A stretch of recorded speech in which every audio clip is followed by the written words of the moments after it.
This joint hearing of the House Subcommittee on Government Organization, Efficiency and Financial Management, along with the Senate Subcommittee on Federal Financial Management, Government Information, Federal Services, and International Security is called to order.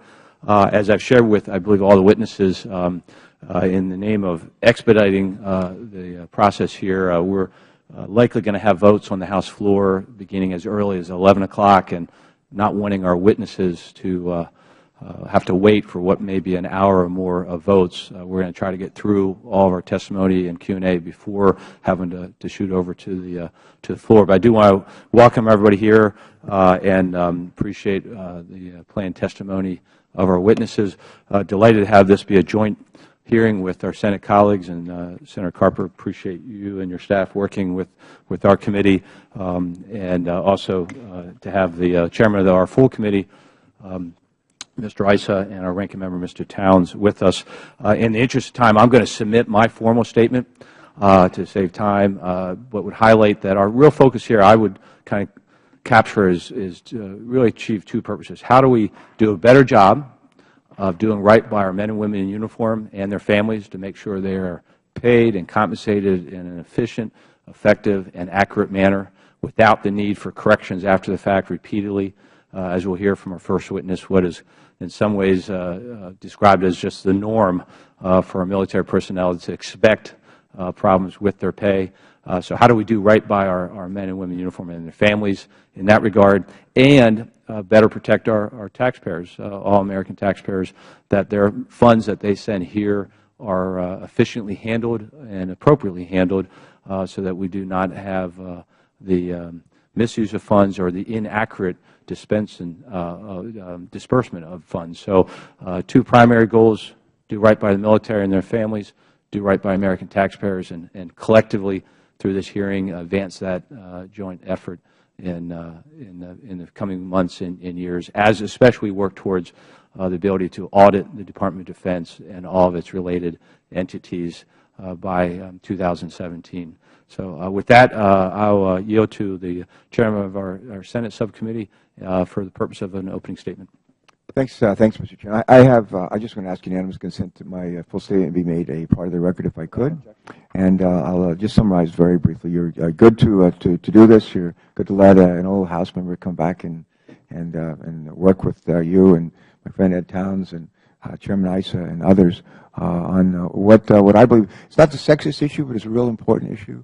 And Colonel, we welcome you. Delighted to see and privileged to have served with you and the service of our country.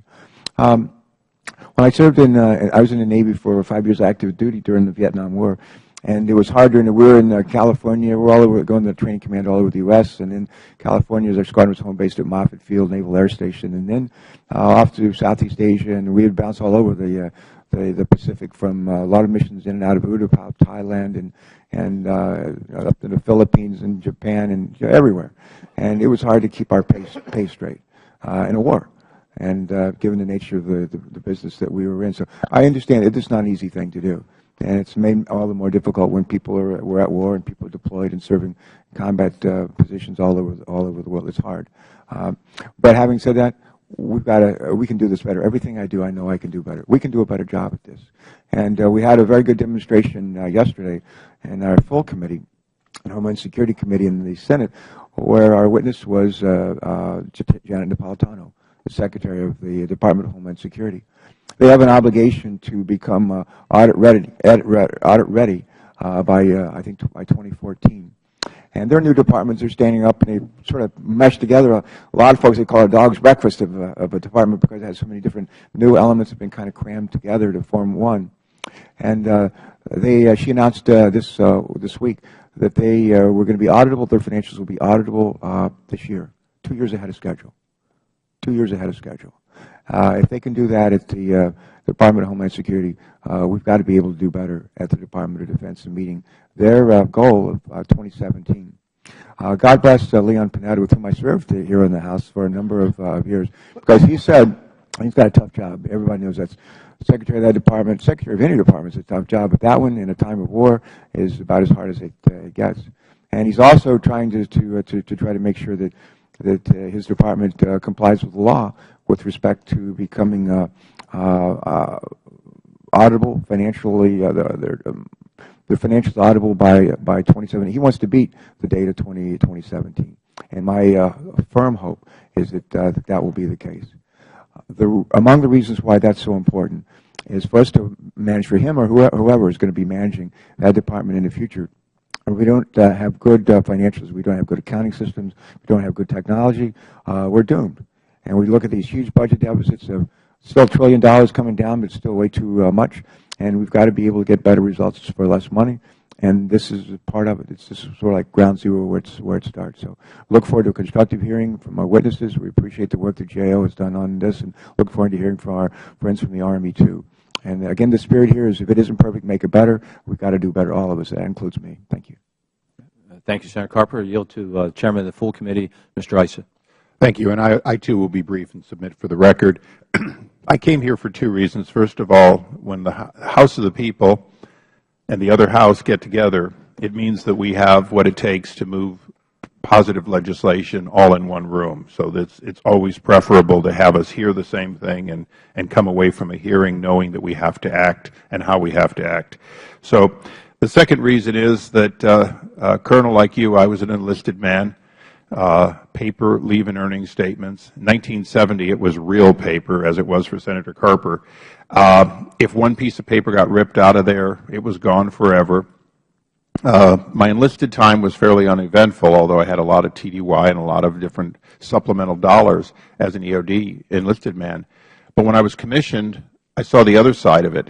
I was responsible for up to 200 men and women who were constantly having to get compassionate pay. They were having to get $25 or $50 because when they PCS'd in, the paperwork got lost. We would keep them for sometimes a couple of months not getting their real pay because there was a problem, particularly if they were coming from overseas. That was, approaching half a century ago. We've come a long way. We've come from paper to electronic, but we haven't come far enough to have the kind of proactive effort to where you should never have to say, well, how do we pay this person? What do we do? Do we send them to the USO, or do we, in fact, find some other way? And more importantly, do we no longer have people who receive pay and then somehow we say, oh, that was a snafu, and for the next 6 months we're going to be deducting? I represent Camp Pendleton. As a result, I see that happening. I see, naval assets and private assets have to find ways to take care of families because there's been an overpayment and then it has to be repaid. Last but not least, I had the pleasure of leaving the Army, and the only time I've been audited, personally audited, was the year I left the Army. And there's nothing worse than trying to explain all these various per diems and pays that are tax-free if X, Y, and Z to a man who has never served in the military but whose job it is to try to get a little money out of you. So I believe that when we get to where we do the job right, it will make a huge difference for our men and women in uniform, especially those who have families who are also earning, and they've got to bring these together in a predictable way to make payments. So I'm glad to see that my good friend Chairman Towns is also here. That gives us an awful lot of legacy of this committee to hear it and to respond. So, Mr. Chairman, Mr. Chairman, Mr. Chairman, I want to thank you all for being here today, and I yield back. I told you chairmen are cheap here, aren't they? Thank you, Mr. Chairman. Appreciate your interest in the important topic and your own service in uniform as well. Now yield to the ranking member and former chairman of the full committee as well as the subcommittee, Mr. Towns from New York. Thank you very much. And let me say you're right. I called somebody Mr. Chairman on the elevator, and about 7 members looked around. So you're right. There's a lot of folks around here, former chairmen and all of that. Let me just say that, Mr.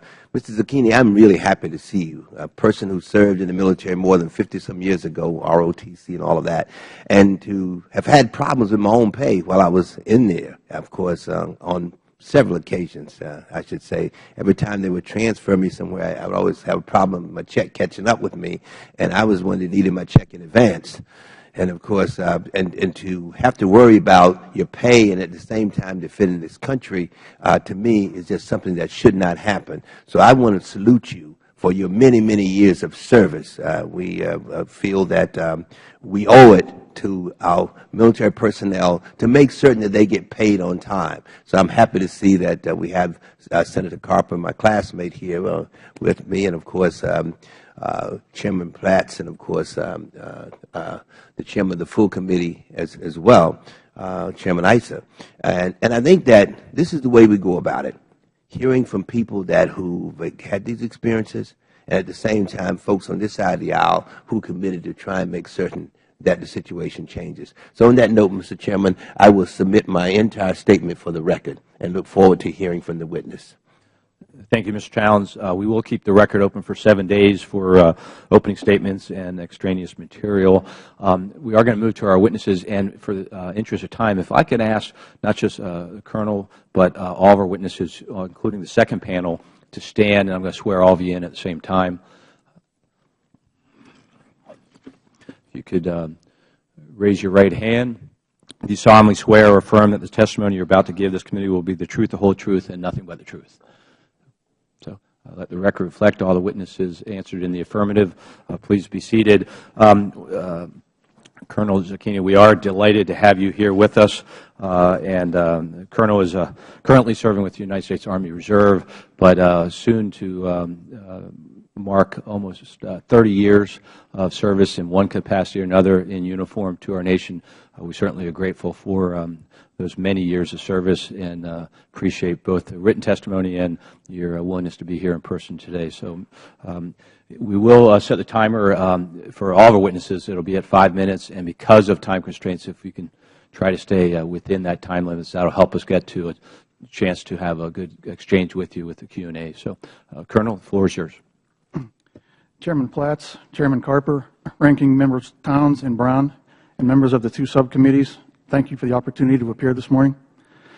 During the span of my military career covering 28 years, mostly as a member of the Ohio Army National Guard, I have personally experienced a wide variety of military pay problems.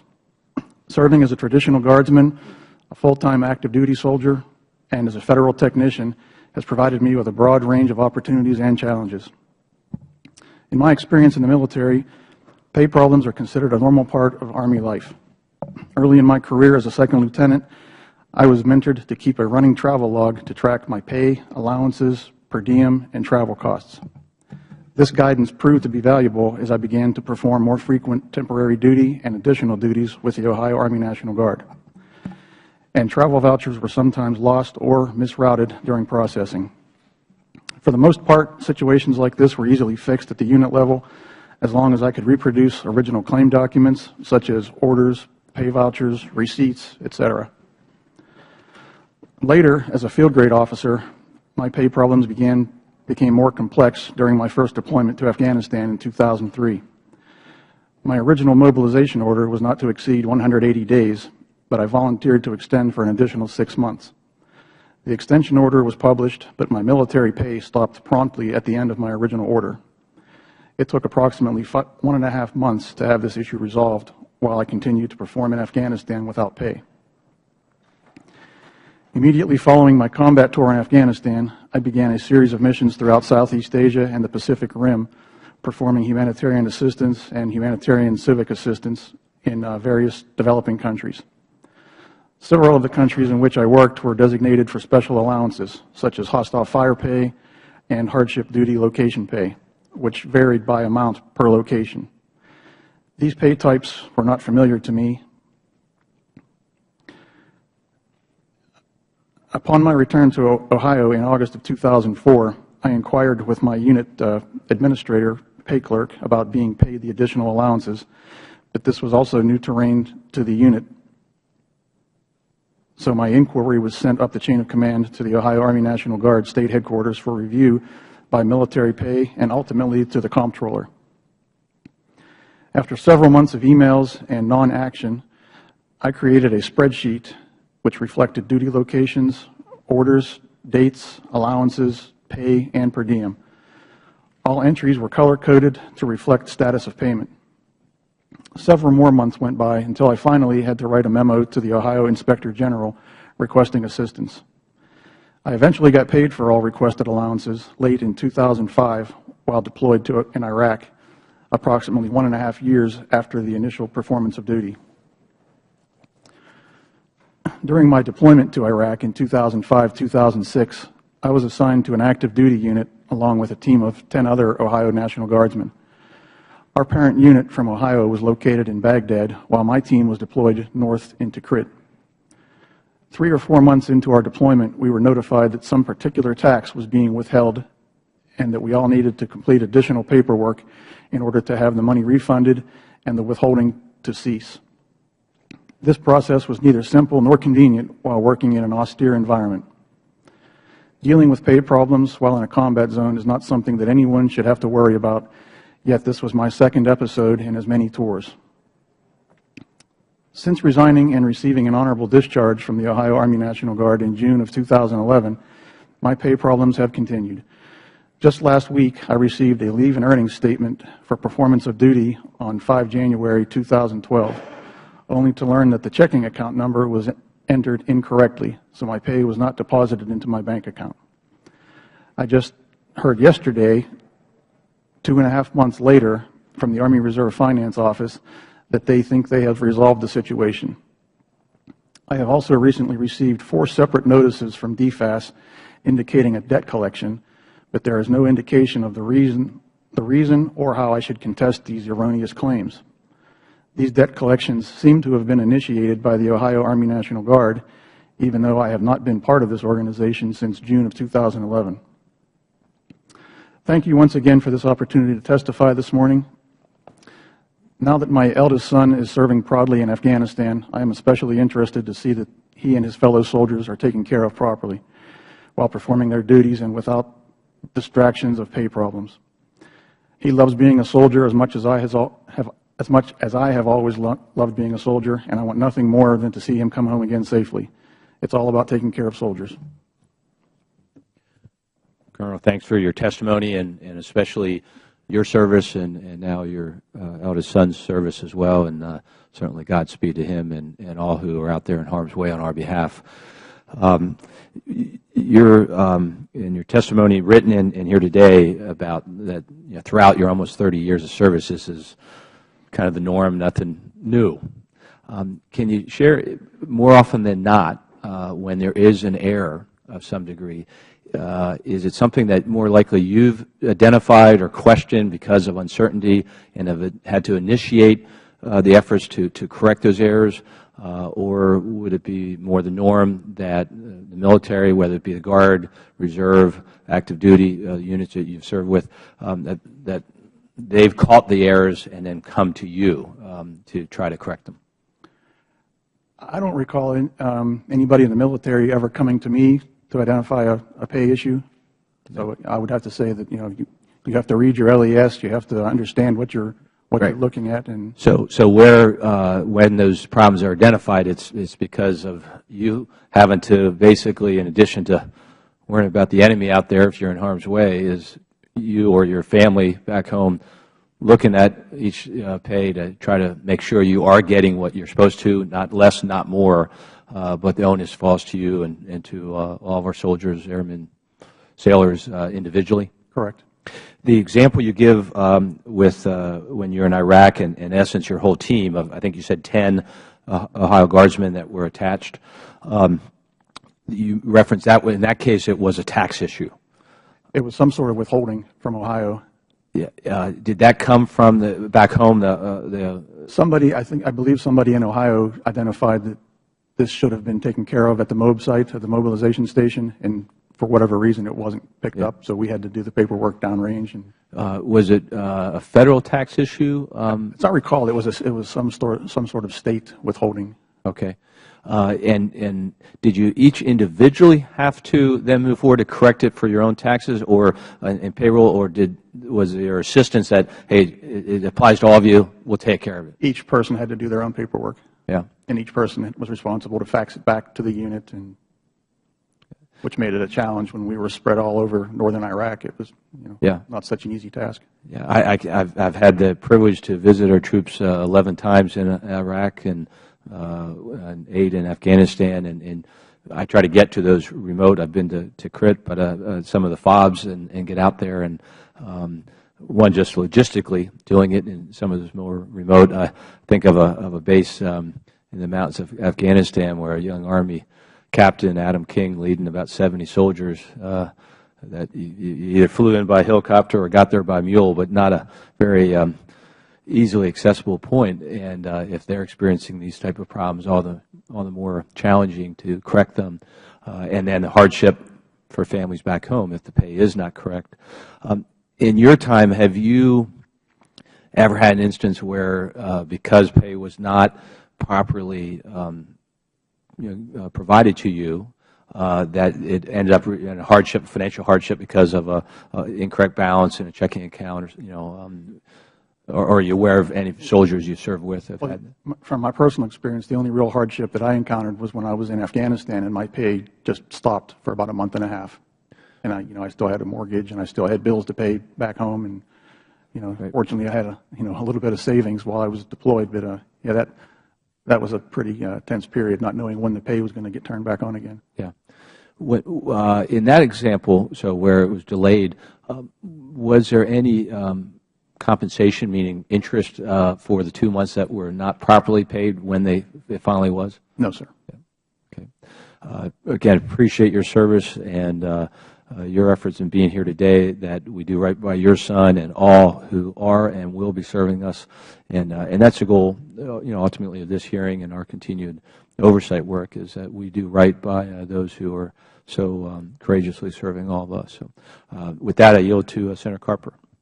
Thanks, Mr. Chairman. My dad was a chief petty officer in the Navy for many years. And during the time I served active in reserves, about 23 years, and some of the best officers that I served with are folks who've been prior enlisted and ended up earning commission, became an officer, and for the most part performed admirably. How long were you enlisted? 5 years. And how did you get your commission? Through Officer Candidate School, OCS. All right, good. I'm going to ask you a question. I'm going to make a comment, and then I'm going to ask you a question. But the question I'm going to ask you, so you can think about it, is we've got some folks sitting here today, gathered here today, who are responsible for trying to fix this problem. And the question I'm going to ask you is, help them fix a problem for other folks. So just be thinking about that, and just into some practical advice is how to do that.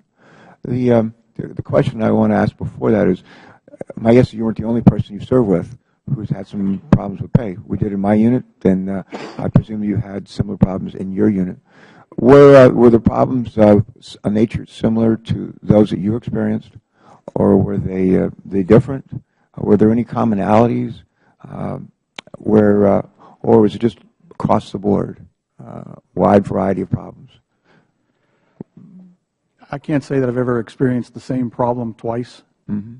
How about when you think of your colleagues with whom you served? Did they have similar problems, or were they different kinds of problems? I would have to say different. I mean, again, my experiences were kind of different from the typical guardsman, where I had a lot of active duty time, a lot of TDYs, and I did a lot more outside of the 1 weekend a month, 2 weeks in the summer. Sure, sounds like it. So yeah, I'd have to say that mine are probably a little bit different and broader than most of my peers. You alluded to this, but during I think you said you had a period of a month or two where you didn't get paid at all. Right. And we think, when I think I was overseas, I was married and had no wife, no children, and the Navy pretty much took care of our immediate needs. They fed us and they gave us a place to sleep, and there was medical care and that kind of thing. So we were able to save. Guys like me were able to save like every other paycheck. We didn't make much money, but we didn't spend much either. And I had no wife or children to support. Tried to help my sister a little bit to go to college, but those are the obligation. That was a big obligation that I had. But that's not the case with a lot of folks, especially today when we have a lot of reservists deployed, activated deployed. We have a lot of guardsmen and women activated deployed, and a lot of them do have families. And when they have problems with their pay, it's a whole lot more difficult, a lot more complex. Okay, put yourself in a position of just providing good advice, sort of through us, but with us, to the folks who are charged with fixing these problems. I realize we'll never get to perfection, but that should be our goal. And if you were just to provide just some good advice, friendly advice, to the folks that are charged with fixing this, and our job is to have oversight and to try to make sure that it's addressed, what would be the advice? It could be fairly general, it doesn't have to be real specific, but just brought up. One of the best, I'll give you an example. We had a guy before us testifying on the Finance Committee a couple of months ago on deficit reduction. I asked him, what do we need to do on deficit reduction? He's Alan Blinder, former Vice Chairman of the Federal Reserve, professor at economics at Princeton. I said, what should we do about deficit reduction? His big deal on deficit reduction is healthcare costs. If we don't rein in the growth of healthcare costs, we're doomed. And so he said, I'm not a health economist, but I asked him, what should we do about healthcare, to rein in healthcare costs? He said, I'm not a health economist, but here's what I do. I'd find out what works. I do more of that. That's exactly what he said. I'd find out what works. I'd do more of that. I said, you mean find out what doesn't work and do less of that? He said, yes. So actually, that's pretty good advice in everything we do, not just in reining in healthcare costs. But what should we do here? What should the folks in the Department of Defense do to help address this problem? Well, I mean, obviously, I've seen a lot of changes in 28 years, from paper statements to electronic statements now, and, those have all been, good things. Most recently, Defense Travel System came online where you can enter your travel claims online, and that was huge. I mean, that really took the paperwork piece and, streamlined the process for travel vouchers. You get paid now in 3 or 4 days where it used to take a month sometimes to get your travel pay. So that's a great improvement. Yeah, DTS was, in my mind, great, but not everybody has access to DTS. I had access to it because I was a full-time federal technician, where most traditional guardsmen and reservists don't have that system available to them yet. Should they? I think they should, especially if you're doing a lot of traveling. I mean, if you come back from a TDY period and you have to go into your unit to submit a claim, you may or may not be within reasonable commuting distance to your unit. You can't do it at home. So, yeah, things like that. I mean, everybody should have access to all the same databases and, DTS especially. But I would also think that they could make some progress in connecting G1 to G8 maybe, where if you're on orders and you're in a specific pay zone for allowances, then somehow that should trigger G8 to connect the dots. That doesn't seem to be taking place. Okay. All right. Thank you very much for being here today. We appreciate those 28 years that you've shared with our country, given to our country, and our very best to your son. All right. Thanks. Thank you, Senator Carper. Now yield to Ranking Member Mr. Towns from New York. And let me thank you, too, for your many, many years of service. I recall in terms of my years that when they had trouble with my pay, it was that I had orders to go one place, and they changed my orders and sent me somewhere else. And then they had trouble finding me. So that was the problem that they had. Other than that, I must say that I got paid pretty much on time. How many times did you have the problem? How many times did I have the pay problem during your years of service?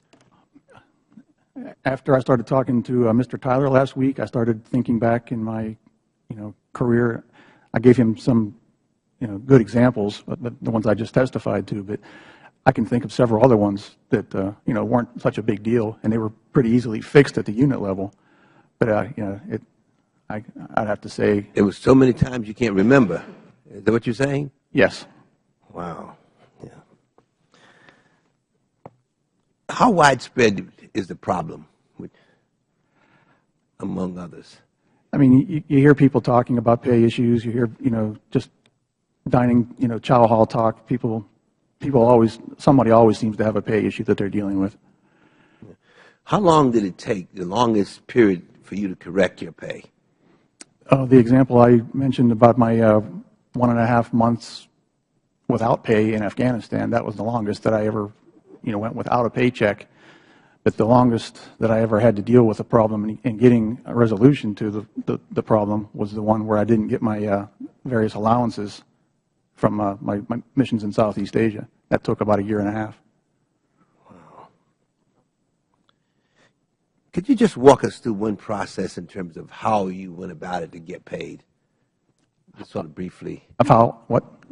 Walk us through a process that you had to take in order to get paid. In other words, you didn't get your check, and what you had to do in order to get it.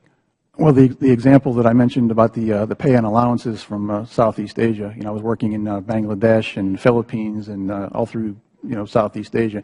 Each of these different countries has a different rate for hostile fire pay in the Philippines or hardship duty location pay in Bangladesh. And I wasn't even aware that these allowances were there, when I was performing the duty. It was just through talking to my active duty counterparts who were there with me that I was informed that we were entitled to these allowances. So when I got back to Ohio, I went to my unit and inquired about getting these allowances, and I actually had to look through the regulation and find there's a chart that they have in the reg that tells you, if you're in this location during this time of year, you're entitled to this much money. And it was a pretty complex set of numbers, and my unit clerk, my unit administrator, certainly didn't know how to process that. So that's when it got pushed up the chain of command, and went to military pay. Military pay didn't seem to know anything about it, and time went on. I put together a spreadsheet. I actually did a lot of the legwork for them to make it easier to understand what I was supposed to get versus what I did get, and it languished. And eventually, I wrote a letter to the Ohio Inspector General requesting assistance, and that's when I finally got some action. Right. Let me ask you, as a Lieutenant Colonel, did folks come to you asking you to help them with their pay? To help them resolve their problems? When I was a company commander, years ago, I routinely worked with pay issues with my soldiers. Did you get a lot of complaints?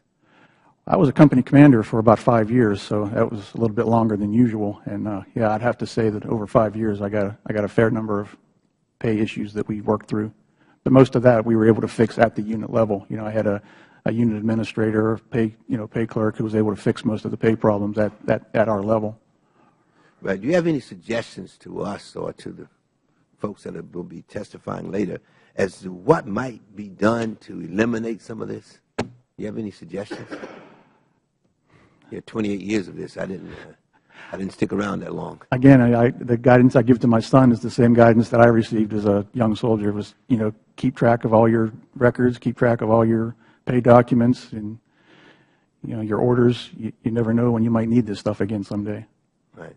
Thank you very much for your service. On that note, I yield. Thank you, Mr. Towns. Before I go to Ms. Connolly, just a quick follow-up. You said on the example in your Southeast Asia time that you were not even aware of the allowances. So other than active duty soldiers that you were serving with who then said, hey, are you aware, you were not given any formal notification of what you were entitled to related to those deployments? That's correct.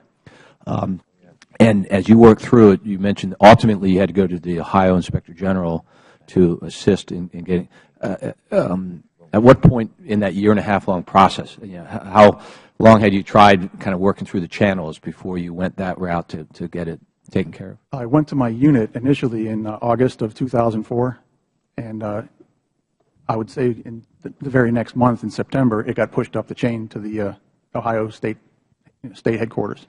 Right. And I worked the issue with them up until probably August of 2005 when I was getting ready to go to Iraq. I knew I was going to be deployed again.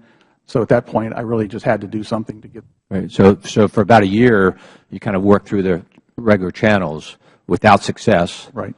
And this was something that, once you're aware of, seems pretty straightforward. You were in this country, you qualified, yet a year later, you still weren't being compensated appropriately. And it was a significant dollar amount, too. I mean, it wasn't. Roughly round number? As I recall, it was a couple $1,000 allowances. Great. Okay. Thank you. Yield to the gentleman from Virginia, Mr. Connolly. Thank you, Mr. Chairman, and I want to welcome our colleague from the Senate, Senator Carper, who's been a great ally on so many other issues, including postal issues, and we thank him for being here today. And welcome to you, Lieutenant Colonel Zucchini, and thank you for your service, and thank you for being here. You have a family? Yes, I do. Mortgage? Yes. Maybe car loans, student loans? Not currently. Not currently, but maybe you did? I did. So delay in pay could be kind of significant, not just for you. It's more than inconvenient is the point. It actually could be pretty disruptive to the family household and its budget. Yes.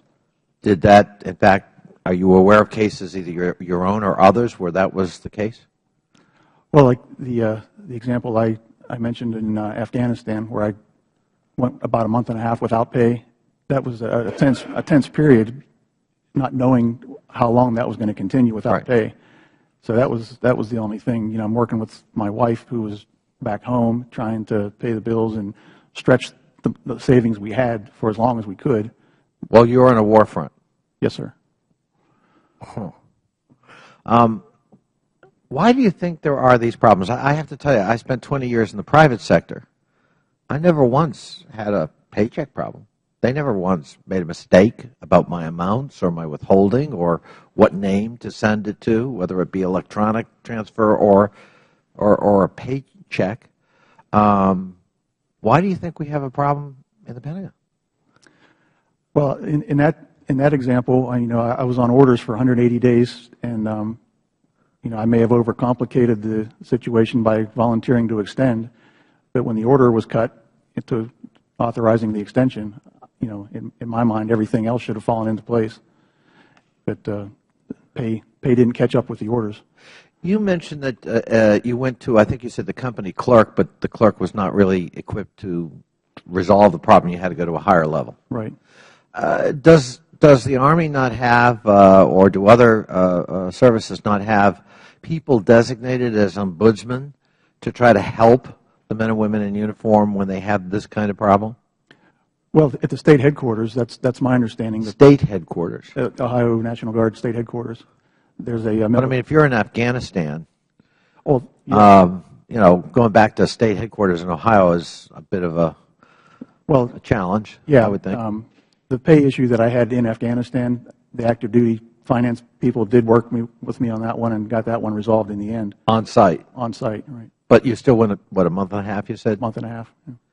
Yeah, Mr. Chairman, I'm so struck by the fact that the lieutenant colonel puts on the uniform and was active duty in a war front in Afghanistan on behalf of his country because his country called, and we can't resolve his compensation. And he and his family back home, suffering the anxiety of the war front, now have to add to that anxiety, can we meet the mortgage or other family household obligations? It just seems to me no way to treat our men and women in uniform. And it also seems to me this is not rocket science. The private sector somehow manages to do this every day of the week.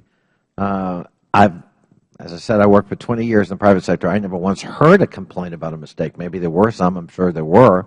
But it certainly was not a commonplace. And it's very troubling to hear that that's not the case in the U.S. military. And it seems to me, I certainly look forward to the next panel testimony, but I think Lieutenant Colonel Zucchini and his fellow men and women in uniform deserve better of their country, from their country. Thank you, Mr. Chairman. I yield back. I thank the gentleman and would echo the concern and as you well highlighted, that impact not just on the man or woman in uniform, but on the family and certainly with deployments, enough stress associated with overseas deployments for the whole military family, let alone adding in a pay issue and the financial stress that comes with that. So, Colonel, we again thank you for your almost 30 years of service in uniform to our nation, as well as your willingness to be here as we work to try to make sure we do better by you and all who are serving us and who will continue to serve as your son is in harm's way as we speak. So grateful for, and please convey to your wife as well her service on the home front while you've been serving us far from home. So we're going to take a very brief recess while we reset the second panel. So we stand in recess momentarily.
reconvene and appreciate the quickness with our witnesses getting settled. And again, apologize for the time restraints that we're working under. So if I can ask you to try to stay within your 5 minutes, and if you want to yield back any of that time so we can get to exchanges, Q&A with you, we welcome that. I want to add my thanks to each of you for your current service, as well as I know a number of you who have served us in uniform for many years as well.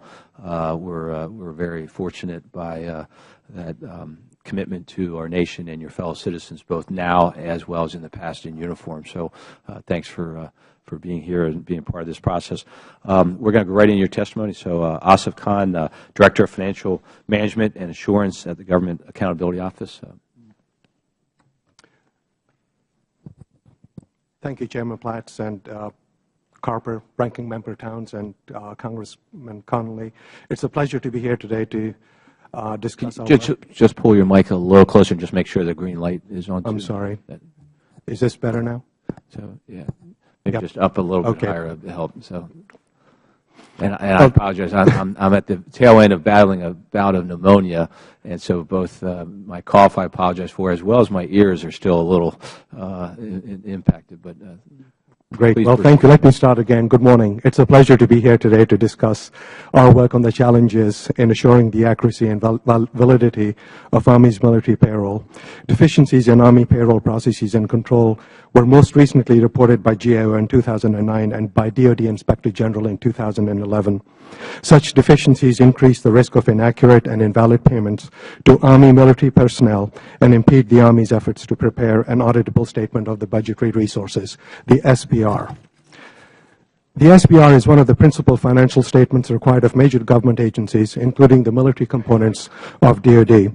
According to the Defense Finance Accounting Service, DFAS, and the Army fiscal year 2010 active duty military payroll was $46.1 billion, a material amount in the Army's SPR. We found that there continues to be significant deficiencies in the Army and DFAS processes and systems. Today, I will focus on 3 problem areas highlighted in our report. First, significant deficiencies in the processes used to maintain and retrieve payroll records for active duty military personnel.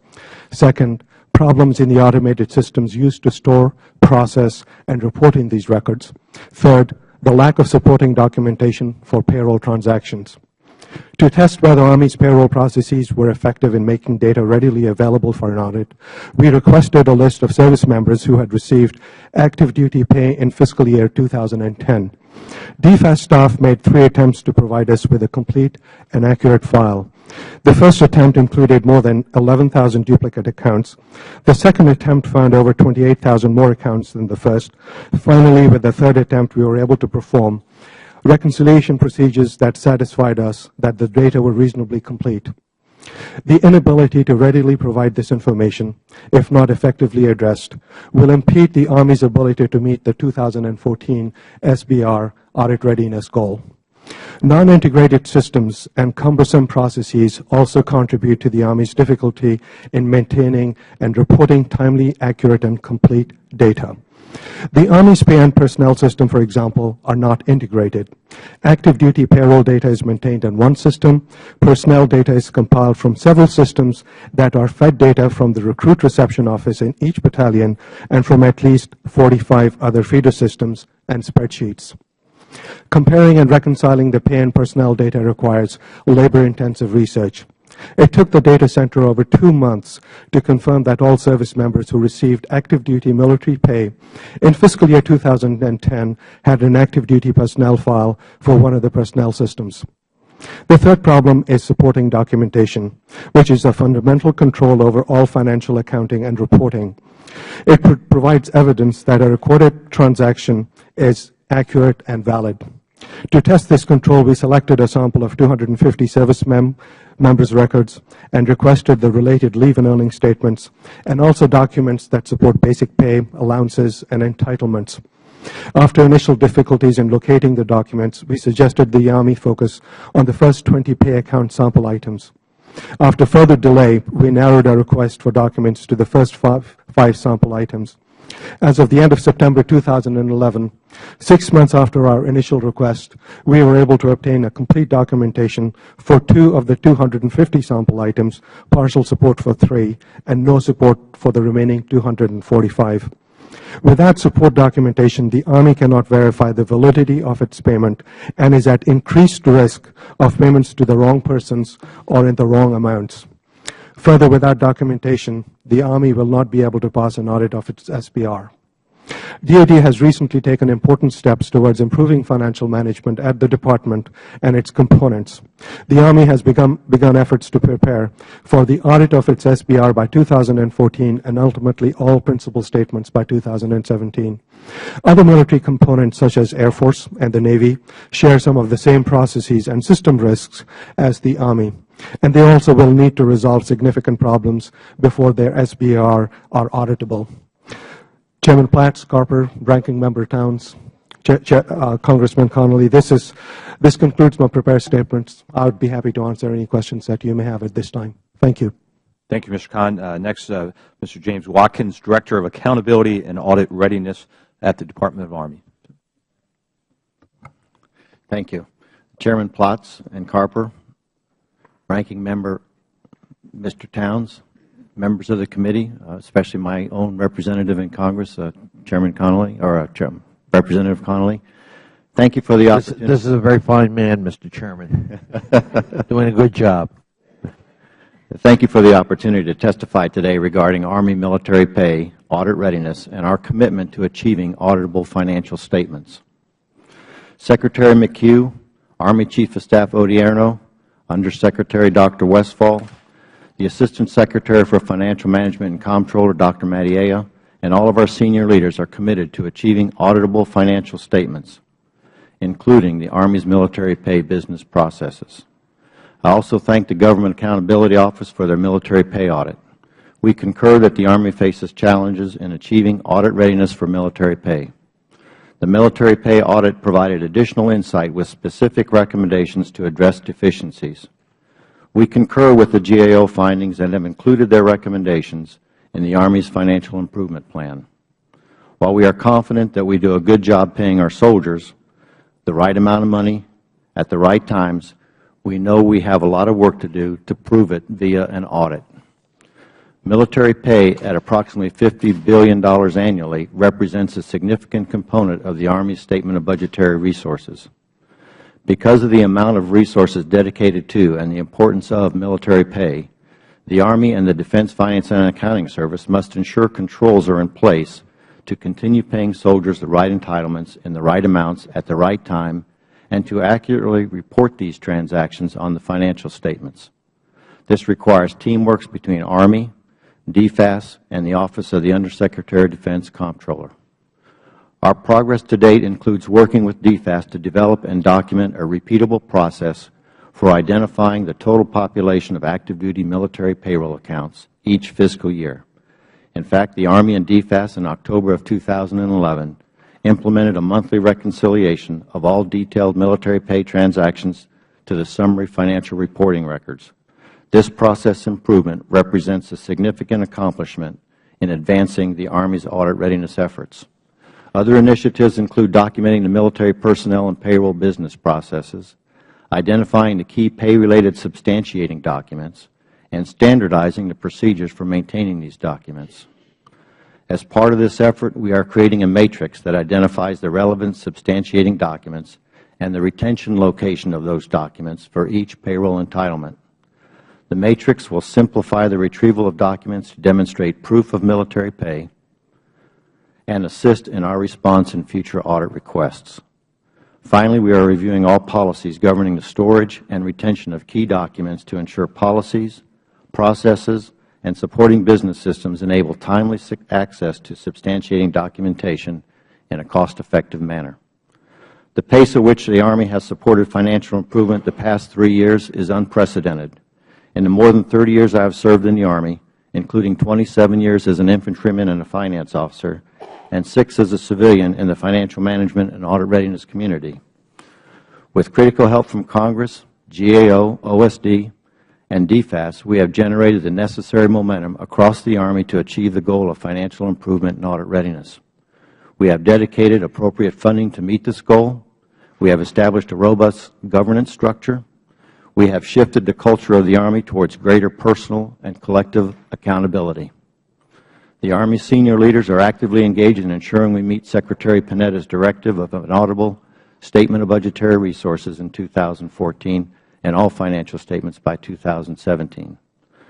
I met with Congressional staff in the spring of 2010 to describe the Army's financial improvement plan and the milestones between that time and 2017 that would demonstrate progress. I am proud to report that we have met our goals since that time, those interim goals, and as we continue to prove, we are on the right path. To meet Secretary Panetta's 2014 deadline, we have accelerated some milestones, all of which I am very confident we will achieve. While we have made great progress, a tremendous amount of challenges lie before us.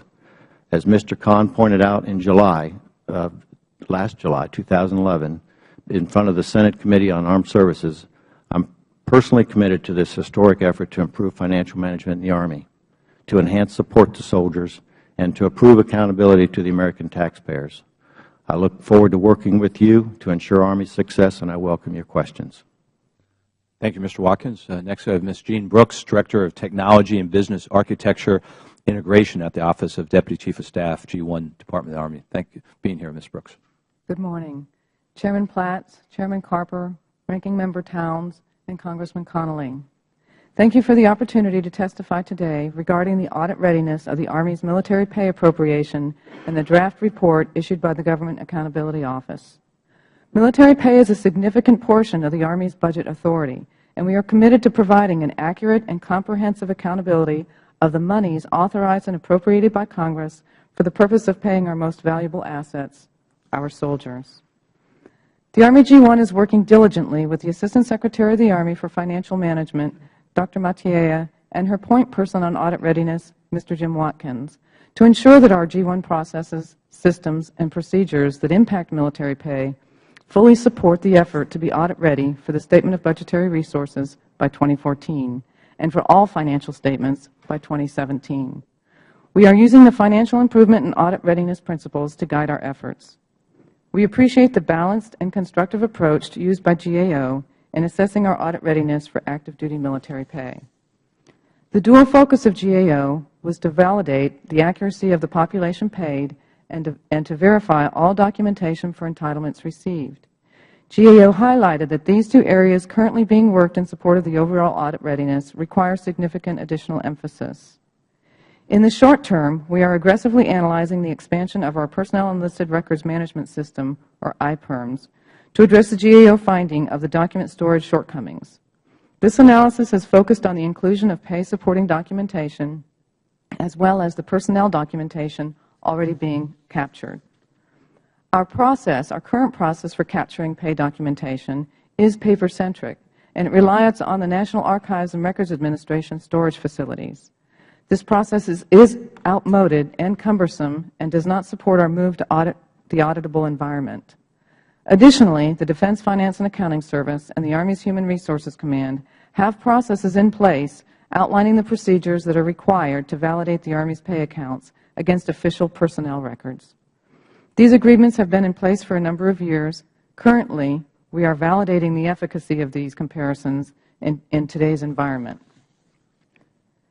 The Army's Integrated Personnel and Pay System Program, IPS-A, is our major effort to address these shortcomings in the long term. The initial release of IPS-A will give us an integrated database of all active Guard and Reserve soldiers. Subsequent releases will eventually get us to an integrated personnel and pay system. This implementation of the commercial PeopleSoft Human Resource Management System will be configured to meet the Army's needs and will strengthen our internal controls and ensure that our entire population is paid accurately. No longer will there be separate personnel and pay databases. Digital signatures, strong audit capabilities, a built-in business engine rule, and a strict roles and permission structure will further ensure accuracy and internal control rigor for military pay. Expanding IPERMS and validating that personnel and pay comparisons are routinely performed will prepare the Army for the FY14 SBR audit as well as address the GAO audit findings in the short term. IPSA will be the Army's long-term solution to eliminate the need for personal and payroll comparisons. This, coupled with the enhanced IPERM's capabilities, will prepare the Army for the full audit in FY17. This concludes my statement. I welcome your questions. Thank you, Ms. Brooks. Next, Mr. Aaron Gillison, Acting Director of Defense Finance and Accounting Service, Indianapolis, within the Department of Defense. Mr. Gillison. Chairman Platts, Chairman Carper, Ranking Member Towns, and Representative Connolly, thank you for the opportunity to speak at this hearing. I'd like to thank the Government Accountability Office for their work on this study. I'm pleased to be here to discuss DFAS commitment and actions to achieve audit readiness. The GAO report confirms the Army and DFAS have more work to do to be ready for an Army military pay audit assertion. Today, I'll discuss the services DFAS provides the Department, DFAS-specific improvements in support of an Army military pay audit, and how DFAS is collaborating with customers to support audit readiness and prepare for assertions. As background, DFAS proudly pays America's military, government civilians, and commercial vendors. We also pay travelers and perform accounting and financial reporting services, including the summary-level financial reports for the Department. DFAS is applying the Financial Improvement and Audit Readiness Plan to help our customers achieve auditability. In fiscal year 2010, the active Army payroll accounted for $46.1 billion in Army resources, or 20% of Army net outlays. This included about 9.6 million Army military pay transactions. The GAO report confirmed the active duty military members paid in fiscal year 2010 had an active duty personnel file. We recognize all process partners must provide documentation within reasonable timelines. While we've made improvements, we're committed to executing additional DFAS-owned actions identified in the Army's Financial Improvement Plan.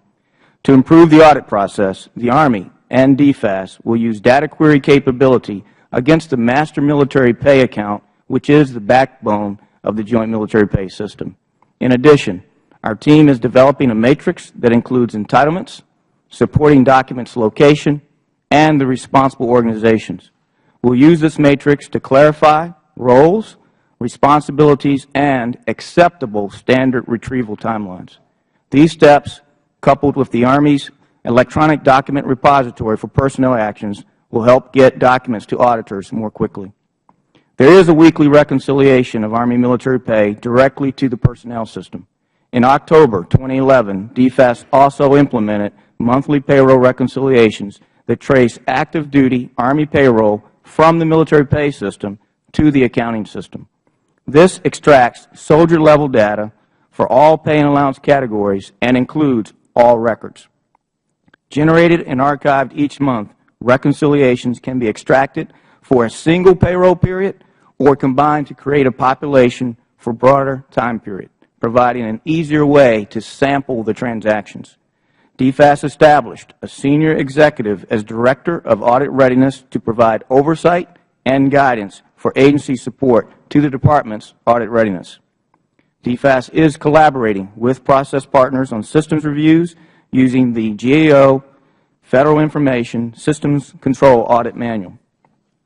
We are also using the American Institute of Certified Public Accountant Standards to prepare for and conduct audits of DFAS common processes in civilian pay, military pay, dispersing, and contract pay to ensure systems and controls are operated as intended. In addition, we are using lessons learned to reduce or eliminate repeat audit findings. We have dedicated teams at DFAS sites to coordinate all audit readiness efforts. While a number of these team members are certified public accountants, our training strategy must instill an audit-ready, everyday philosophy into every employee. All DFAS senior executives now have audit readiness goals in our performance plans. We are making progress toward financial auditability. Collaboration with our process partners and continuous improvement with an all-in philosophy of leaders and employees is key to achieving military payroll audit readiness. Chairman Platts and Carper, Ranking Member Towns, and Representative Connolly. And distinguished members, thank you for your time today. I look forward to your questions.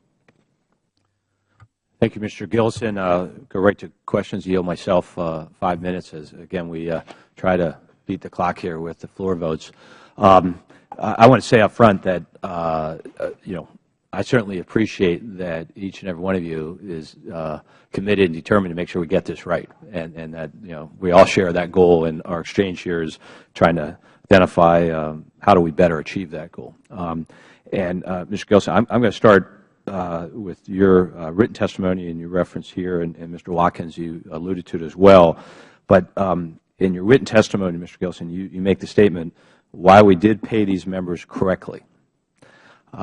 When I read the GAO's report and then their testimony here today and in writing as well, is how do you know that to be able to make that statement because of the lack of documentation that they uncovered related to their 2010 study or report? How do you have the certainty to be able to make the statement that you know we paid correctly? Your mic. Number one, I do have confidence in the backbone of the system, the Master Military Pay Account. I can trace the actual computer update that it was processed on. I can trace back to which office processed it. What we could not do at the time was actually present some of those documents. I was as frustrated as the GAO was when I looked at it and asked questions, and the team came together and said, have we thought about this system? Have we thought about it might be located over here in this other system? And, sir, over the course of the last 2 weeks, we have identified the documents for all those 5 cases. Well, there were 250 total, though, and that goes to the point that for 5 pulling together, 2 completely initially, 3 partially, 245 is my understanding, no documentation. And Chairman, what I would say to that is the human element that's involved in this process, all of us, that's why I really say all in, we have to do our job every day. So that's the audit ready every day component. And quickly, I'll just say this. Those documents are there the day that it's processed into the computer system, and they are retained at the respective finance office for 1 year.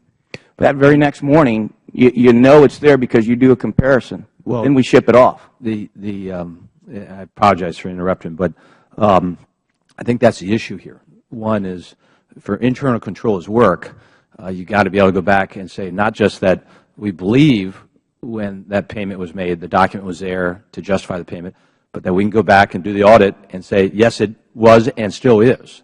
Otherwise, today, we really don't know that it was. We're taking the word of whoever processed it, that they looked at documentation. So that's a significant internal control breakdown.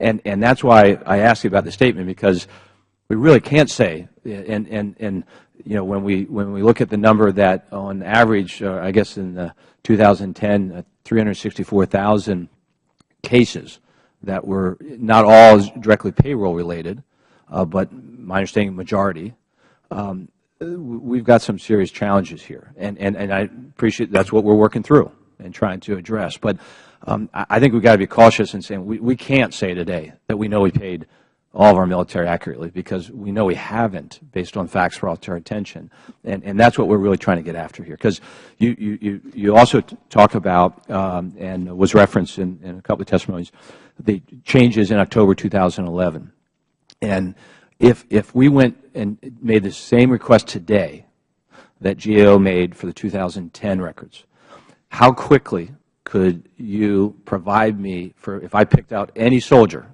who was paid in February of this year, how quickly could you provide me the backup documentation to show this is why he was paid what he was paid? It's a 3-part answer, sir. We do affirm every month, first off, that we are paying the correct soldiers the correct pay and identify those that we're not via unit commander's How do you finance do report. that every month? We use a unit commander's finance report, and pay is also a commander's responsibility. And that commander and that first sergeant, first shirt of every unit, affirms to us, signs off on the document that comes back and says, I have 100 soldiers, this is the pay by category. Okay. We hold that document on hand for 6 months. So it's the commander's assertion At that point, no, that is another no double actual, check.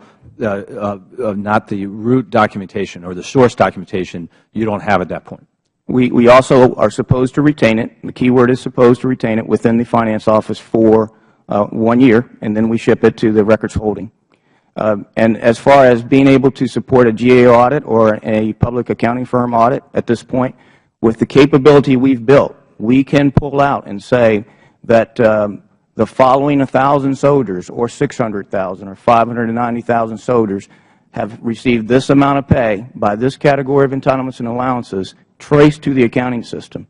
Where we're still deficient is, and this is what we're building, we have this table that we're working on right now that then says who is responsible for the source document, where is it located, how do I get there from here? And we're going to have to expand the horizons of all of our individuals so they understand what the person left and the person right is doing and give them the accesses to that computer system. Yeah, and I'm going to run out of time Yes, here. I already am out of time. So hopefully I can come back to that issue because ultimately that's where we got to get. And I know the IPER system is intended to help us do that. That we're going to have, as the Colonel testified, with the tribal system. Technology is a good thing if we're able to properly and efficiently implement it so that all that documentation is there and electronically stored, able to be pulled up. Because when you mentioned like in the last 2 weeks, I won't ask how many hours you would calculate that you and how many others put in to try to document just 5 soldiers. Whereas we do need to do it for all 500,000 plus that we're talking about. And that's what we got to get away from, the labor intensive. This should be, what we're working towards is so the system is when you want that information on one soldier last month, you pull it up and the source documentation is there, everything, that we ultimately get to that. So it's not heroic efforts because of a hearing or heroic efforts because of an audit that's going to be done. It's just routine. And I know that's what you and, again, all of you are working towards. And I don't want to minimize that commitment is there, starting with the Secretary of Defense and his commitment that we're going to do this and do it right. So I'm way over my time, and we'll yield. Senator Carper has asked because of what may happen on the floor with votes. I'm going to yield to Mr. Connolly from Virginia. Thank you, Mr. Chairman, and I thank the Senator. And thank you all for your testimony and your service, especially my constituent, Mr. Watkins, whose outstanding testimony I think should be framed, Mr. Chairman. With the exception of that chairman remark, I'm trying to push me out of my seat. I guess one of the things I would just say to the panel is it seems to me progress achieved notwithstanding, we need to move from sort of the administrative clutter to the human level. No soldier on the ground in Afghanistan or Iraq or anywhere else serving in uniform ought to, on top of everything else, be worried about whether the spouse and kids back home can pay the bills. That ought to be our goal. Bottom line, none of that, we got your back. That part, don't worry about. Focus on the mission. We got the rest of it. And it's very difficult to hear testimony, as we did this morning from Lieutenant Colonel Zucchini, that in the middle of Afghanistan in a war front, he's worried about trying to pay the bills back home, and so is the spouse, so is the kids. That's a very human concern, a very legitimate one. We may never get to perfection. It's a big, complex system with lots of change orders, bigger than any private sector enterprise. I understand. But that ought to be our goal. It's a human goal. We need to be seized with a mission. This isn't about numbers. This is about men and women and their lives. And I say that as somebody who's managed a big enterprise. If that's our mentality, we will fix this problem. And I commend it to you. I know you are committed, but we need to redouble that commitment so that we never have that kind of testimony again, and Lieutenant Colonel Zucchini and his colleagues never have to worry about that again. Mr. Watkins, in your outstanding testimony, you indicated that you were pretty confident that we were going to meet the deadlines we've set for ourselves to finally have, a certifiable audit, like most other federal agencies. Pentagon is not like every other federal agency, and so we understand the complications. On a scale of 1 to 10, how confident are you we in fact will meet that deadline finally? Representative Connolly, I'm very confident. I'd rate it about 8. Okay. Thank you. Mr. Khan, your testimony, if I understood you correctly, was the GAO found appreciable progress has been made on the fronts we're talking about. Is that correct? Some progress has been made, but there's a lot more work which needs to be done to be able to meet the 2014 deadline. That's on the audit. Correct. What about the issue of, accurate pay, payroll? That continues to be a problem. Statistically, how much of a problem is it from GAO's point of view? The Chairman was talking about 250, but obviously the problem has to be bigger than that, given the size of our armed forces. Well, let me just pick up from where you left. I mean, our sample of 250 was a statistical sample. That means the results could be generalized or extrapolated over the entire And if we population. extrapolate, what would we say? We could not say anything on the accuracy or the validity of Army's military active duty pay for fiscal year 2010. But are there metrics we can, if we don't have some metrics for these folks to measure against and to, gauge progress, then it remains anecdotal. Based on that statistical sample, what percentage of active duty military do we feel suffer from, mistakes in their payroll? Yeah, based on our work, that will be very difficult to say because, getting 2 payroll records out of 250 doesn't really say much. Right. Well, Mr. Chairman, I'm going to have to go to the floor to vote, and so are you. And I thank the Senator for his consideration, but I just do think that the GAO could be helpful here in helping to try to get our arms around some of the metrics so that we know what we're measuring against and we know what goals we need to be setting for ourselves. Is it 20% at any given time of active duty who are having payroll complications, the severity of which obviously is on a spectrum? Is it 5%? Is it 2%? What is it? Because if we don't frankly know that or have some way of trying to measure that, it seems to me it remains an elusive goal to try to get to 0 so that Lieutenant Colonel Zacchini and his colleagues never suffer from that kind of malady again. So I commend it to the GAO to try to work with us a little bit on more substantial metrics that we can use that as a tool, and so can the Pentagon in terms of a management tool. I yield back and I thank the Chair. Thank the gentleman. And your point, because we don't actually know the total breadth of the number of cases, that means we also don't know how much time and effort and money we're spending on trying to correct the problems when they do occur, that if we get the system right up front, we can avoid in the long term. So with that, I yield to Senator Carper. Thanks, Mr. Chairman. I just want to each of you take a few seconds, each of you, react, if you will, to what we heard from Colonel Zacchini today. Mr. Khan, just a brief reaction to what you heard from him. I'm sorry, Senator Carper, I didn't quite. I'm going to ask you to briefly react to what you heard in the testimony of Colonel Zacchini. Just your off-the-cuff reaction to it. That was pretty consistent with what our observations were on the deficiencies in the systems and payroll processes in the Army, that there's a high risk of incorrect payments, whether the amounts are wrong or they could be paid to the wrong person. Mr. Watkins? Yes, sir. First of all, I'd say that that's unacceptable. If that's going on in more than one isolated case, it's unacceptable to the Army. It's unacceptable to the people in the Finance Corps and to the people that are doing the payroll. I've spent 27 years on active duty. 15 years I've been receiving retired pay, and 4 years I was in ROTC, different payroll systems, all administered through DFAS. I never had a pay complaint. I don't know if I'm the oddball or if the pay issues that were brought up today is the oddball, but I do know we keep statistics on the pay timeliness and pay accuracy, and I think DFAS can provide those. But I was a commander, platoon leader, company commander, battalion commander, brigade commander. I was the commandant of the Army's finance school and the chief of the Finance Corps. And I dealt with paying hundreds of thousands of soldiers, and we did not have rampant problems with pay First of all, I can tell you as a commander, if you have a soldier that has a pay problem, you have a problem because he's not focused on the mission, and you have to get that problem fixed.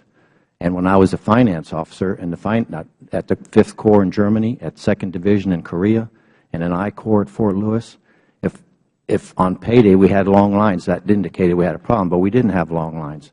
The number of pay complaints were small compared to the number of people that we paid. So, Mr. Brooks, same question. Just brief. Be brief. I agree that the situation is unacceptable. That is one of the reasons that we are passionate and working very, very hard to correct our personnel systems and processes so that we can fix this problem. We truly need an integrated active component, reserve component, personnel and payroll system, and we're working very hard toward that goal. All right. Mr. Golson? Sir, any pay problem is an issue for us. I'll say that during that time frame, 2003, 2004, we did react to the audit then, and we put in a 65-point action plan to address those deficiencies and put more speed on paying soldiers properly in all components. And today we are data rich and metric rich. We pay 97% on time, and we aggressively go after that other 3%. We are aggressive about this, and we're looking forward to making further changes. Continuous improvement is the name of this game, and everyone all in to get this done right. Would the Senator yield? Sure. Mr. Gillison, your response to Senator Carper would suggest you do have metrics in terms of error rate. And if I heard you correctly, it's 3%. Sure. We do have metrics. We measure it each month, and we report the metrics to OSD level. It's part of a military pay improvement action plan that started in April 2006. And our speed, our timeliness was much lower around that period of time, about 88%, and we've moved it to close to 97%. We are all about collaboration with all process partners and the continuous improvement, and we are identifying these targets as soon as we can and trying to automate as much as we can. We are committed. Thank you, and I thank the Senator. Sure. Mr. Khan, you heard from Mr. Watkins, you heard Mr. Brooks and Mr. Gillison, and preparing their testimony, how they've responded to GAO's work and to our questions. What did you hear that you were happy to hear? And what did you hear that you weren't so pleased with?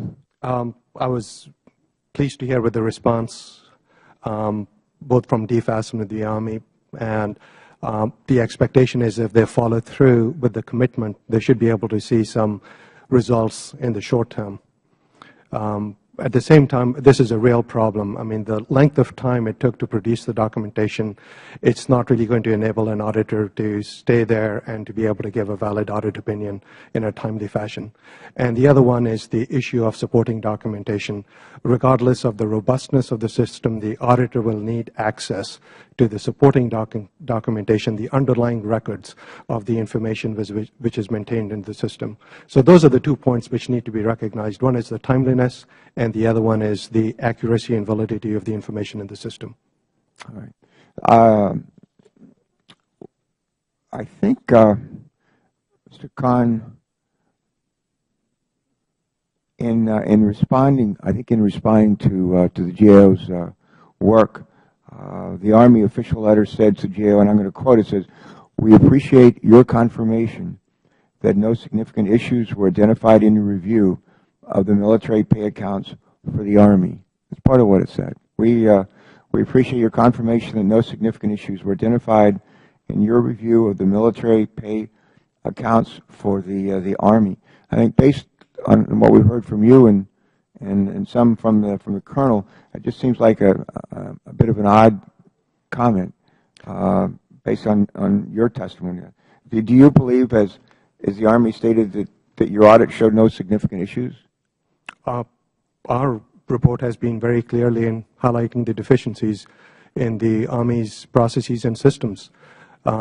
the deficiencies in the systems and processes really increase the risk of inaccurate payments, just like I had mentioned before.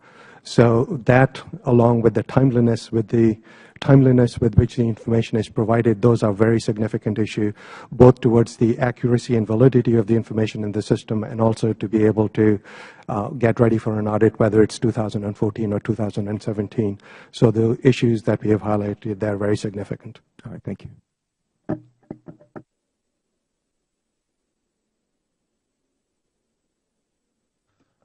I'm going to ask just one question, and then yield to Senator Carper before wrapping things up. And we may have some follow-up in writing because of time restraint here.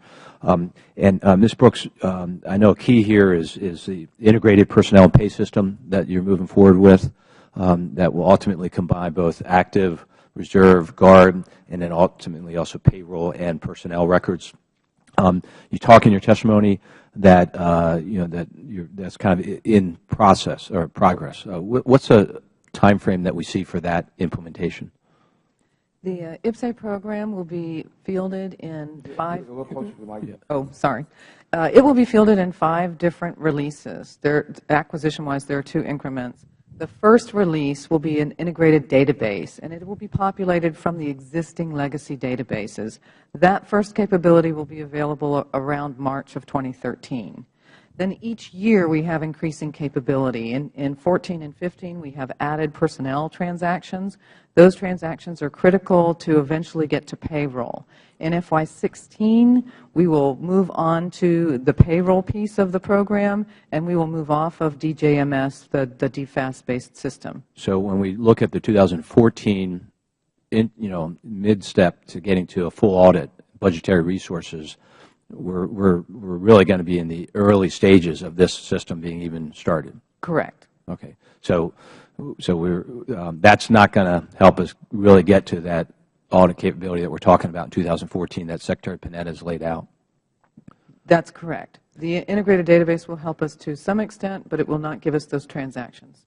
And one final question related, just access to information. You reference also that you're studying the expansion of the Personnel Electronic Records Management Systems, IPERMs, to include all the supporting documentation. Where is that study, and what do you anticipate coming from that? We still have a long ways to go on that study. The regulation that governs that system is up for review right now and under revision. The system itself will then have to be changed once we determine what the policies are. It takes quite a bit of time because there are a large number of stakeholders involved in changing the policies that exist right now to include the reserve components. And as we do that, we have to take a look at the level of intrusion that we're considering with documentation going into this electronic system. When we talk about birth certificates and marriage licenses, that does not seem very intrusive. But certain pay events are also driven by or authorized by documents such as divorce decrees, custody suits, paternity suits. So it's going to take us some time to work with all of our stakeholders and get to the right level of documentation that is not so intrusive but is still authorizing. Getting through all that is going to be key to getting to what ultimately we want, which is having in the system easily accessible, proper documentation to support whatever actions we then take. So both that study of that issue, the IPERMs, as well as the long-term integrated personnel and pay system are going to be critically important to achieving what we're all after. And bottom line is that's, paying our soldiers and doing right by them and their families. So yield to Senator Carper. I'm going to telegraph a pitch, and one of the things, as Mr. Condon knows, I sometimes like to do when I chair hearings over in the Senate, is we get to the end of the hearing and I ask the witnesses, given what you've heard, what you've said, what we've asked, some thoughts that you've had, just to make a real brief closing statement. We always ask you to make opening statements. We limit you to 5 minutes, and I'm going to ask you to consider making each of you just a brief closing statement for 30 to 60 seconds that you'd like to walk out of here having us thinking about, and you as well. Mr. Khan, we've heard a fair amount from Mr. Watkins, Ms. Brooks, Mr. Gillison here today. We had their testimony. I'm sure a lot of work has gone into preparing for them to prepare for today. As we listen to what they're saying and watch what they're doing, what are the kind of keys or actions that we should say, boy, they got it. They're on the right track. Hey, they turned the corner. Hey, they're going to do this. What should we be looking for? It's encouraging with the response that we got from the Army that they're taking the steps they should be taking to identify their process. That is the key to really understand where the internal controls are. However, they need to really go beyond that, just working with DFAS, and also include the system owners and the Human Resources Command. So it should not really be in isolation. But I'm encouraged that they are heading in the right direction, but I guess maybe it's first one step at a time. The only thing is the timeline is compressed. 2014 is going to be here before we know it. Good. So there is a sense of urgency. In the Senate, we don't always operate with a sense of urgency, as my friend from Pennsylvania knows.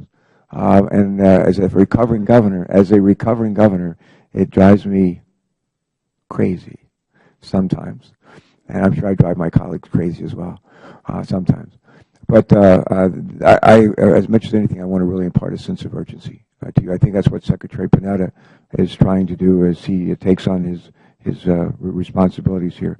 And speaking of Secretary Panetta, in my opening statement, I mentioned he'd been very vocal in his support for improved financial information at the and from financial management at the department he now leads, and I very much applaud his commitment to that goal, and will work with him during my time as chairman of our subcommittee in the Senate while we continue to try to partner with the Defense and our Department of Defense, and also with GAO toward this important goal of better accountability. And I just think that not only the warfighters need our best efforts on this front, so do the taxpayers.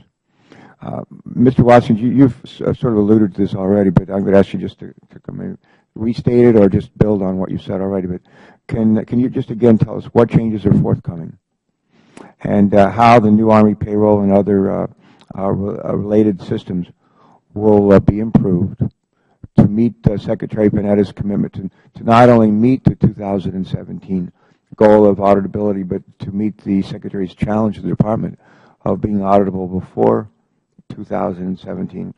For example, how have your goals changed to meet the new goal to audit the Statement of Budgetary Resources by 2014? Sir, that's a multifaceted question. I'll try and address each part. First of all, the changes that you'll see, the Army's rolling out its enterprise resource planning systems. So the first thing we need in order to be auditable by 2017 is that we need enterprise systems, not stovepipe systems that are old. We need the problems that the Lieutenant Colonel brought up today. A lot of those are because of the built-in inefficiencies and ineffectiveness of some of our old systems. So these enterprise systems are key. That's number one. Number two is change management. We have a huge issue before us of change management because we're changing systems, we're changing processes, we're changing procedures, and we're changing standard operating systems. So that change management requires a competent workforce, because what we're asking the workforce to do is different than what we used to ask them to do. We need more analysts and more people that have credentials than we need data entry folks, because the systems allow different inputs and different analysis. We need training, and so we've stepped up the training, and we're doing a lot of training across the Army for this audit readiness.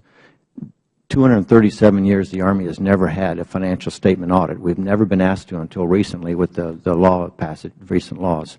So changing the mindset. We've had a lot of compliance audits and program audits, but a financial statement audit is a different beast. And GAO points out one of the biggest things is having the documentation to prove we're doing it right. We can't prove it today, and that's the weakness that we have. So that's what we're about doing. Now, the second piece of your question of 2014, because we don't have an integrated pay and personnel system for 2014, we have to go and look at our current system, which we call our legacy system, the Defense Joint Military Pay System. Our intention was not to use DJMS to go to audit in 2017. Our intention was to use IPSA. So now that we're not going to have IPSA, we've got to get these problems with our legacy system fixed. And that's what these recent activities that I mentioned in my statement the successes that we've had about tying off detailed transactions to the general summary data and tying the disbursing data to the accounting system, so it's transaction driven. We can drill it all the way down and then get the proof for it. Okay. I said earlier I would ask you all you just to take, if it's okay with you, Mr. Chairman, ask you. I'll just give just a closing statement. I'll start with you, Mr. Gillison, and Mr. Khan, if you'd wrap it up. And use no more than a minute, please. Yes, sir. First, I appreciate being here today, telling the story of the proud Americans, some who have served in uniform, some who have not, that are committed to continuous improvement and paying our soldiers, sailors, airmen, and Marines properly. We live in two worlds. We live in the current world where we have to be ready by 2014 for the SBR military pay. Thus, we have to continue to improve on our current system, and we have to be able to show proof that we have the documents. We will get there. We're committed. We had a mock audit out briefing this week from a public accounting firm looking at some of the very same things, identified. They think we can get there. They believe we can get there.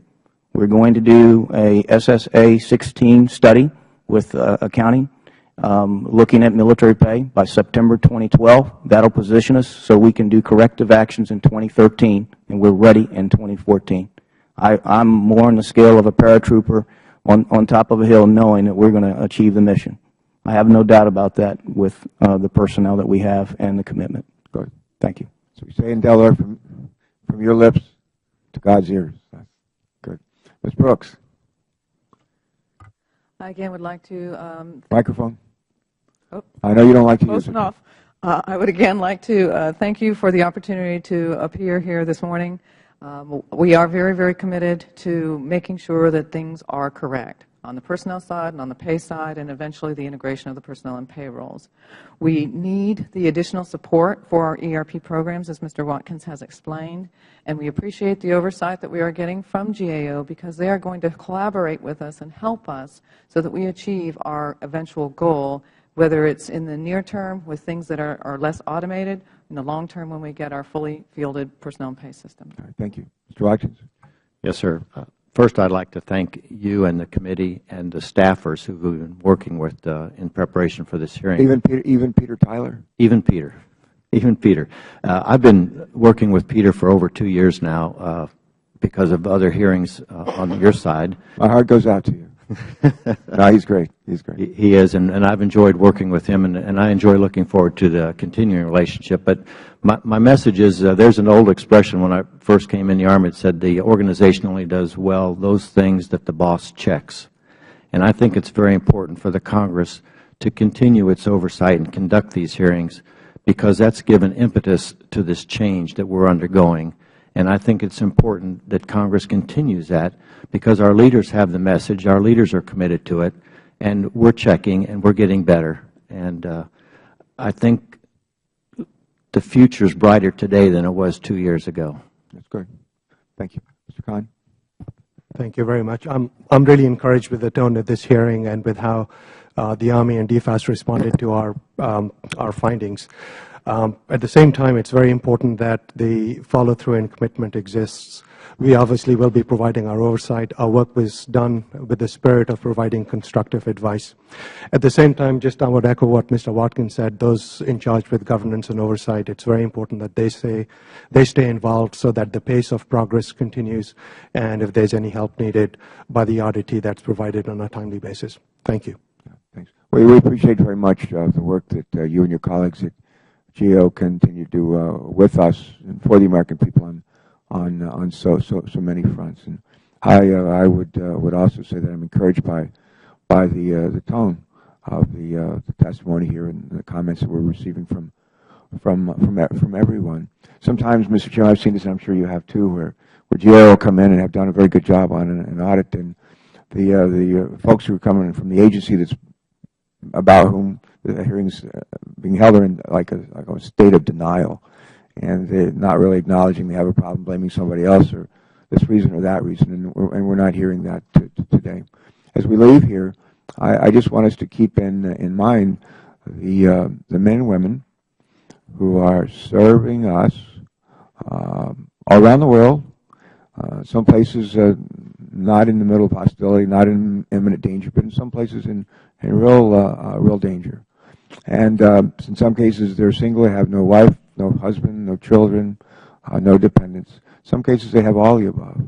And the last thing we want them to have to be worrying about is how we're going to pay our bills, how's my family getting by, they're depending on me, and I'm not able to help them. That's just a problem we don't need. They don't need that, and we don't need that as a country. And as we look at these goals that we set ahead, 2014, 2017, let's just keep in mind this is not so much about complying with the law or staying in line with the GAO audit. There's real people involved in this. There are people. Thank you. Chairman Carper, certainly thank you and your staff for partnering with our House Subcommittee. We love doing it. So, and it's, I think, a good example, and maybe the public eye, they think of Republicans and Democrats, House and Senate, just can never agree on anything and work together, and this is a good example where we can and do, and not just within the committees, but with the witnesses here today, GAO, the DFAS, and the Army, Colonel Zucchini and his testimony, and the, as a senator, how it impacts a soldier and a family ultimately when we don't get it right. But I know we're all on the same page of what we're after, and that we're committed to getting there. While I can't make a commitment for myself beyond the end of this year, because my chairmanship and tenure here will end in the House for at least the remainder of this year, and I know Senator Carper and others, House and Senate, will continue well beyond the end of this year, working with each of you in that partnership. And I like the motto about what the boss checks. I think it's a good approach, and it's certainly what we try to do as an Oversight Committee. I know Chairman Carper does as well on the Senate side, is in doing oversight, it's not a gotcha. It's just trying to make sure we're keeping the eye on the ball. In this case, it's good financial management that ultimately means we do right by our courageous men and women in uniform. So appreciate all of your testimonies, and we'll be keeping the record open for 7 days for any additional information you can submit, and do look forward to continuing to work with each of you along with our staffs in moving forward. So this joint hearing stands adjourned. I'm going to run just the one amendment of vote, so I figured better.